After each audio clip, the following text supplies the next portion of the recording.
This is Oris, the old guy from www.oldguytalks.com, coming at you with his rant.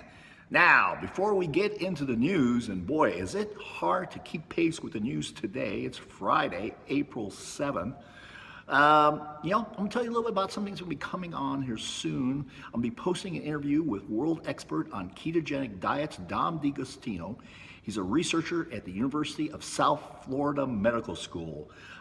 This is not one of these weird diets and things like that, but this is actually a diet that has been developed at the Mayo Clinic and used at Johns Hopkins, among other notable institutions in the United States and around the world. You're going to learn about how to burn fat as an energy source instead of carbohydrates and the benefits of that, as well as some other things about ketogenic diets and exogenous ketones. So stay tuned for that. And there'll be more on that to come, very definitely. Now to the news. Well, it's very obvious that President Donald Trump is the man, folks. There is no doubt. And that's not being sexist. It's just that he is the man when he ordered those strikes against Syria for the gas attacks on its own citizens. Didn't take long, 48 hours. Decisive is what he is, not that indecisive Obama Doctrine that we've been burdened with for the last 8 years. This man acts, and acts quickly and decisively. The world is taking note. As unfortunate as the incident was, this probably couldn't have happened at a better moment when the president of China is in town in the United States, and I'm sure that the tenor of that meeting has changed significantly with those airstrikes, and how they are perceiving President Trump also has changed significantly in China and around the world. Speaking of kicking ass, Nikki Haley, ambassador to the United Nations, is giving those weasels there a kick in the ass on several occasions this week, and she's not having any nonsense. She's not going to take any crap from those weasels. And what a great appointment as ambassador to the United Nations. So I salute you, Ambassador Haley, and just love watching the stories about what you're doing there with those spineless weasels. Now it's Supreme Court Justice Gorsuch. That's right, folks. It's Supreme Court Justice Gorsuch, and the Senate did change their rules. I wish they hadn't used the word nuclear option. They should have just used an expansion of the Reid Rule. Put it on Harry Reid's doorstep. He's the one who brought this all around. But, there's a lot of misconception about the Constitution and the 60 vote needed to close debate and all that. And I want Bob Dole, we saw him at the Republican convention, very frail, obviously he's quite up there in his years, but he certainly understands what's going on. And I want to quote from what he wrote. Him and Trent Lott wrote something in the Washington Post today.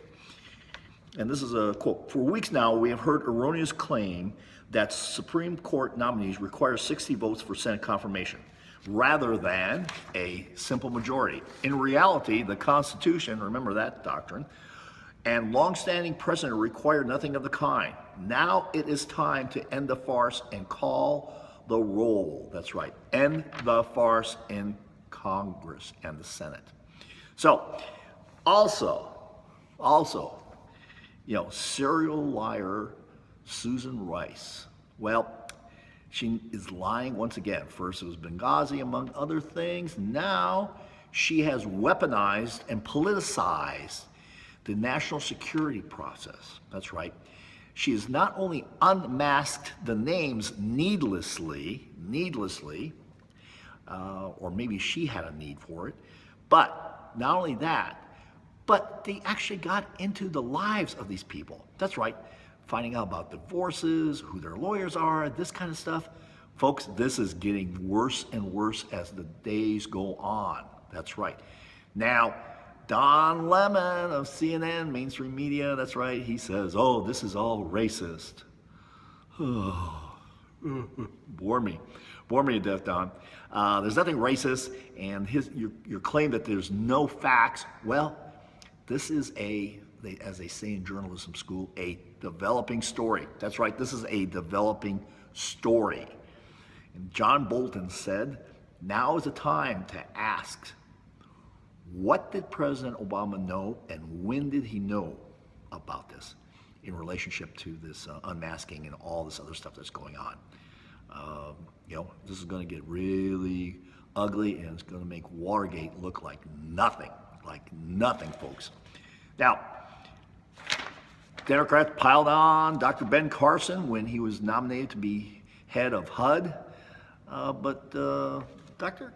Carson's kind of done his own thing here. He ordered a audit of HUD, and guess what he found? $500 billion not accounted for properly. $500 billion. Even in Washington, D.C., that's a lot of money. Can't wait what the good doctor finds as he looks deeper into HUD and that mess over there. Just a quagmire. Now, we can't have a session here without news from Snowflakeville.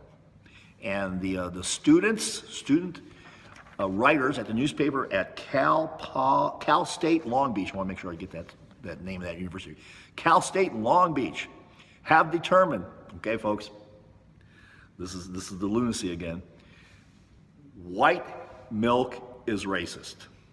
That's right, white milk is racist. And because of that, they are only drinking chocolate milk. Okay, I made up the part about chocolate milk. But not about white milk being racist. I mean, holy crap, can you believe that? It's nonsense, next thing you know, white snow is gonna be racist, all sorts of other things. For my part, to bring diversity into my life, I am switching to brown sugar whenever I use sugar, which is not very often. So I'm gonna be using exclusively brown sugar as a gesture of diversity in my life. So, folks, this is Urs, the old guy from www.oldguydocs.com. Opt in to not miss all the good stuff that we have on my blog, and it's fun. Talk to you soon. Take care, and remember, create a kick-ass day.